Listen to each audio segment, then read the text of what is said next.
I didn't do anything yet, wait.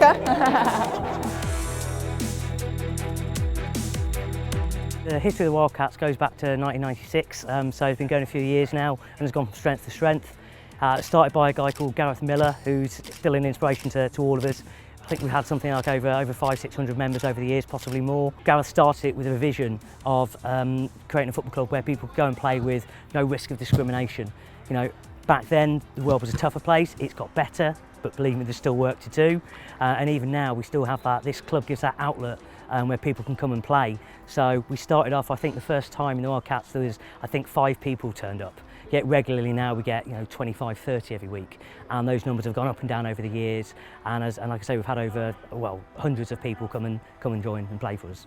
I'm the manager of the women's team of the Leicester Football Club. I've arrived this summer from France, and it's been great, and I'm very happy to do a session with you tonight. Hopefully I don't bore you too much. We won't do a high-level session to Champions League, we'll just do a fun. Sorry. So this evening we've had Amandine Miquel down from Leicester City women's football team. She's been putting us through our paces, teaching us some drills and basically having a good time playing football. Yeah, it's been incredible actually to have her here. The support from Leicester City is fantastic. It's really inspirational for all of us to see that level of support by someone with such a high profile. You know, she's the real deal. To have her come and spend some time with us and give us some insights is just magical. So I've been doing a training session for the Rainbow Lasses campaign with the team of the Wildcats. So we've done a warm-up, a few drills, and now we're playing games. Found it was great, and the club proposed to me to do that training, and I said yes straight away because I think it's very good to do things with the community, and it was a lovely training. You'll pass the ball around. When I call the number, you chase in the other zone to get their ball out. Okay, so do 2 groups as you want, 1 group in the red one group in the yellow one. Give yourselves numbers and we go. The women's game is coming on absolute leaps and bounds, which is so good to see, and quite rightly so. You know, there's a real swell of support. Everyone's behind the new manager. You know, she's had great success in the past over in France, so we're confident that she'll bring that to Leicester. I know quite a few of us go down, myself included, go down to every Leicester women's game that we can get to, and yeah, basically everyone was excited and really looking forward to meeting her and learning from her. We finish before the game with some shooting drills. Yeah. Important. Split in 2 groups to get the ball in the middle. We go both ways, pass on the side, cross and finish, okay? I think it's important, you know, because we all come from the community. In the end, we have the chance now to play at the high level and to make it a job. But when we started playing, it was in those kind of pitches and with the community and enjoying with inclusive football, and sports is a big part of that. It's really important that teams like Wildcats exist.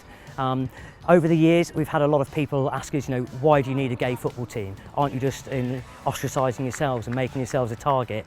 Actually, I'd flip that on its head and say, you need to think about the reasons. Okay, why do we need a team? It is because there are still issues out there. You know, it happens at very top level. We have the Football versus Homophobia campaigns, the Rainbow Laces campaigns, and it's all about just explaining to the wider world that, you know what, LGBT people are here, we're normal people, we're just out there living our lives. To put it simply, I probably wouldn't be playing football if the Wildcats didn't exist. It's not always easy to find a safe space for LGBT people, particularly trans people in sport. So finding somewhere where you can play any sport, especially one that is so popular, to be denied that is a terrible thing. So to have somewhere like the Wildcats where you can come and everyone's nice and you can be certain of a welcome and people treasure your place there is a really special thing.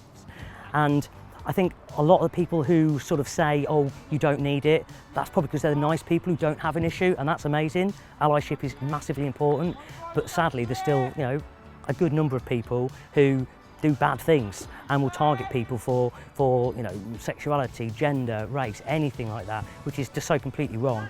And the work we do is just really to create that safe space and just to say to people, whoever you are, if you want to come and play football, come here, you won't be judged, you can just enjoy playing football and make some really good friends and along the road as well. Please, go! That's it, look at this! Oh, yes! Like I say, to have the ladies manager down here is huge. That doesn't happen to every club. I mean, if you look at how many clubs there are in Leicester. I mean, I played Sunday League many years ago, and there's hundreds of clubs around Leicester.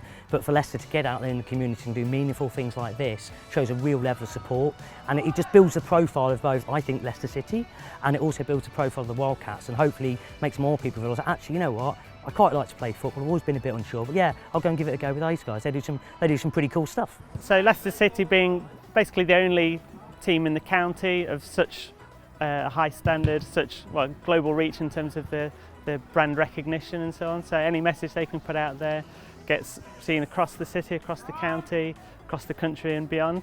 So locally it's a great thing to have your local team, the team you support, feeling like they support you too, and to know that that ripples out beyond the city and the county and the country, plays its part in making football a better place to be a part of. But I think it's important to show the example and to show that we are also very inclusive and that we consider everyone. And football is one of the sports that is most played in the world, so it's important for us to show example and to take part in those type of campaigns. If anybody wants to come join Wildcats, absolutely get in touch. We're on all the socials. Thank you very much.